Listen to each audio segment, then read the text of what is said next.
we're reading is 1984 by George Orwell, and the question that we'll be discussing is, what are Winston's feelings towards the proles and how are they characterized? Okay, so Winston believes that if there is hope, then it lies in the proles. He believes that they have knowledge of the past before the revolution or Big Brother's rule. He has some curiosity for them, I guess. So proles are middle-class people. They're characterized by their accents, and they have this kind of instinct which tells them that maybe a rocket would be coming. So, hold on, let's keep going. So what you're saying is that the proles know the truth about the past and stuff like that? Well, possibly. We don't know yet, but considering right now people are getting mind wiped, I guess, then we don't know for sure. Okay.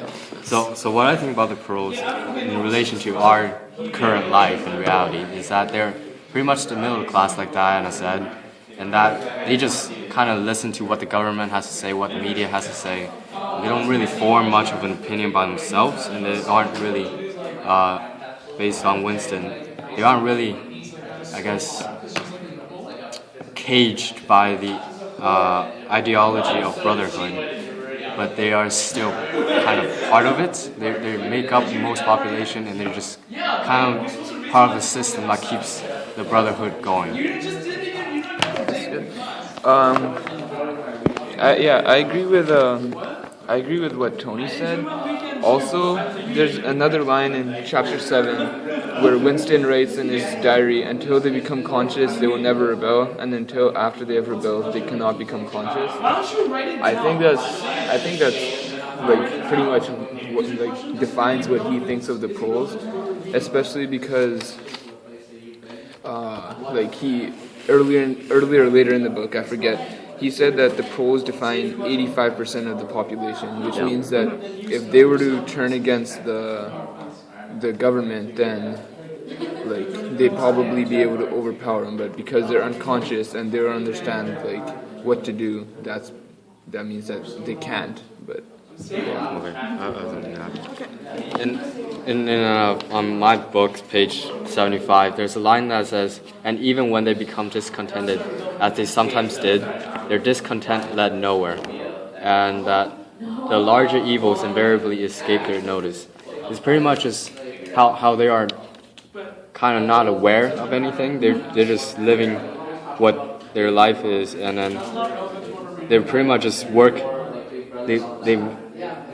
They're born, work, and they breed, and they die. That's pretty much all their life has to offer, and I guess that is why.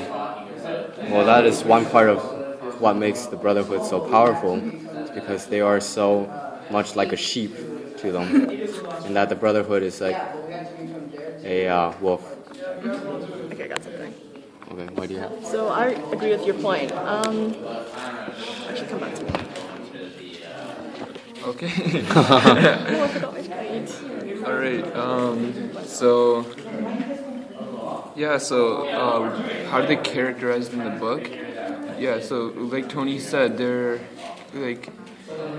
they do represent kind of common our middle class, except they're less knowledgeable. And in the book, there's the party keeps them illiterate, and it gives them the party gives them information. They feed them information that they make themselves, and that's obviously false. They even have their own porno section just for the proles. And the lowly section that the inside members can read, right? Yeah, that one. Yeah, and so I guess that shows you how under oppression they are, and again to come back to the quote, they can't become conscious, so they can't rebel. So what you're saying is pretty much that because they lack education, their influence is really not notice because it really doesn't have that much of an impact. Yeah, and because they don't have education, they don't know what's wrong with society. Okay. Do you have anything to add? No. Back to you, Tony. So another point is that even if they were to follow something like a religion, that's not really going to help them because, well, they don't really know anything. And what else did I say? So what you're saying is like pretty much everything that the pros are everything that the pros know is simply from propaganda of the party, right? Pretty much, yeah. They are pretty much limited to what they know, a bit less than the inside members who works in like the ministries.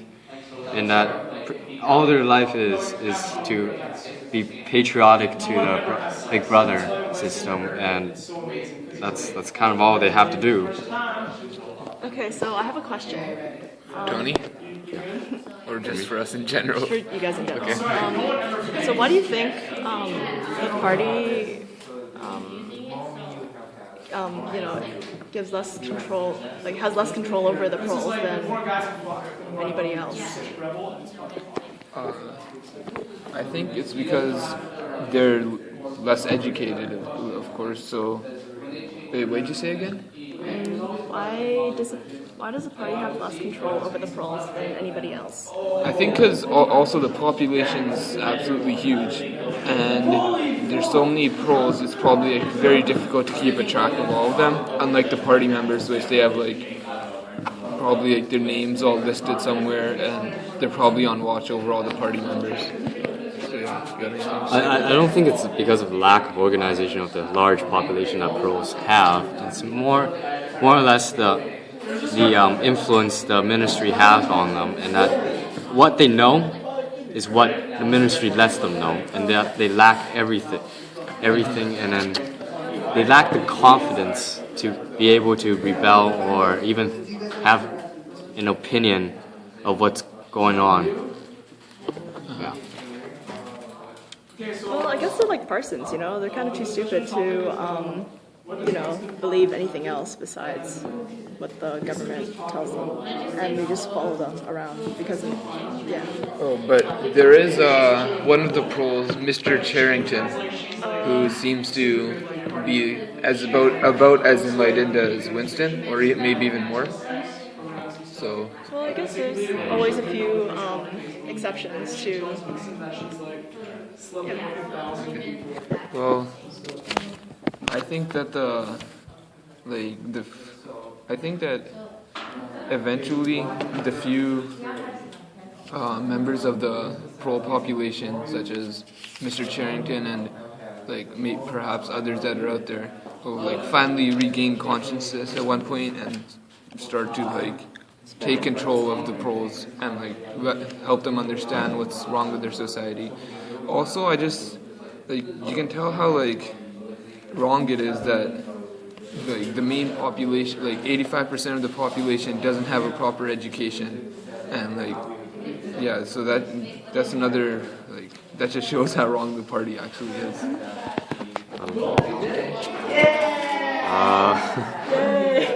Well, another point is that even if there's a vast amount of criminality, like on page 75, because it happens among the pros themselves, it was of no importance. Pretty much just stating that the pros' lives are pretty much valueless to the Big Brothers, and that even how large the population is, they are very well kept under the control of the Big Brother. Yeah, with the constant rocket bombs and stuff falling, right? So pretty much the Big Brother is just causing fear, like what happened in 9/11, to gain power over them constantly, and so that they will never be able to take a step higher in the society and just be crushed by the Brotherhood, Big Brother. Okay, so also again on the rocket bomb point, it's it shows you you could say the old pros have and like understanding of how like society must have been. Like they have the information hidden deep somewhere, but like the rocket bombs, it's like how they have like an instinct to detect when the bomb's about to hit and like what area it's gonna hit.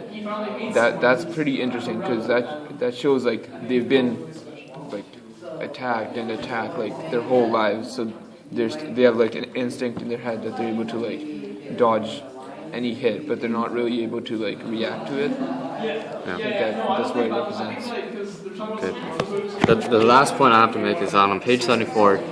There's a line that says, "To keep them in control is not difficult. A few agents of the thought police moved always among them, spreading false rumors and marking down and eliminating the few individuals who were judged capable of becoming dangerous," which pretty much emphasize even more the fact that even if they were capable of becoming somewhat of a threat to Big Brother, that the thought police would just shut them down immediately, and so nothing more than simply thinking is going to be allowed.